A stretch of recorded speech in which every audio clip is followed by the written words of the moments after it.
We love to say that racism doesn't exist in Guyana, but it does.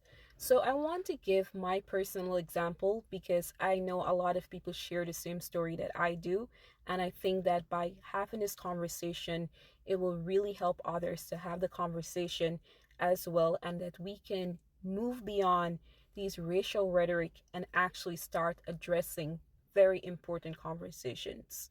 So for a long time, like I was like 5 years old or so, I would question if my own mother was black.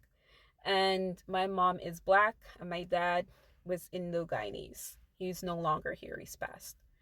But the reason I would is because of some of the hateful things my dad would say about natural hair, thick lips, about the skin tone, about just Afro guys are gonna just impregnate us and leave us. They don't take care of their families, their hungry belly.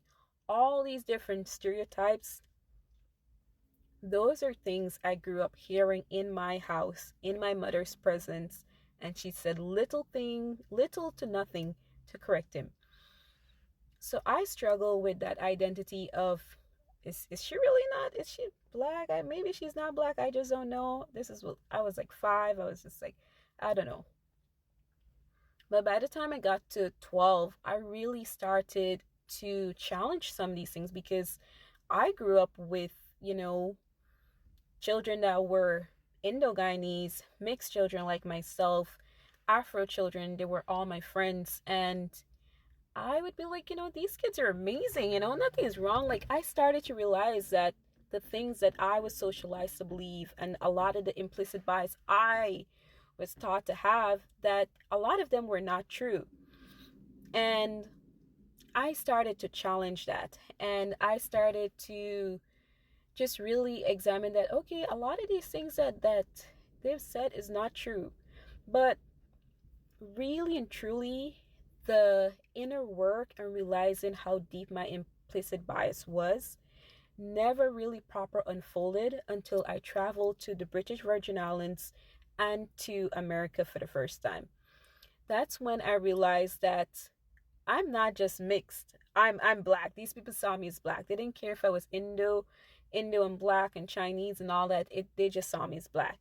And that really helped me to realize that the same divide and conquer mindset that America has, Guyanese have as well. So in America, it's white against black.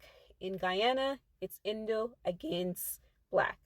And whether we want to hide it or not, there's so much that comes with that.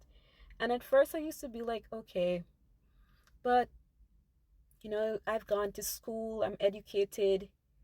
Why wasn't this easier for me to just realize sooner? Why wasn't this easier for me to just really adjust to sooner that, okay, that this was just a very broken psychological manipulative system that we were socialized to believe from so long from, colonialism and stuff.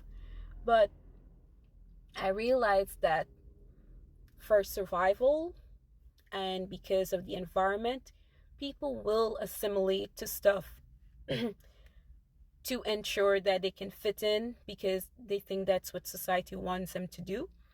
Um, so people will do different things, and until we address those different shortcomings of how different people will assimilate to the environment and how we hide behind culture and politics and party loyalty, until we address those different things along racial lines, until we do these things, that's when we can have the conversation. And as a psychologist now, one of the things that I realize is that no amount of education, no amount of training and qualifications can just bring this to your focus like that. You have to do the inner work. You have to call it out for what it is. And I hope that by me addressing my own personal implicit bias that I've had to deal with, that other people can do the same and they can start to have the conversation. Because whether you realize it or not, we all have some form of implicit bias that we were raised with. Implicit bias just It's just another fancy term for some form of socialized racism. We all have it. So let me know what you guys think. And I hope to share more conversations moving forward. Have a great day.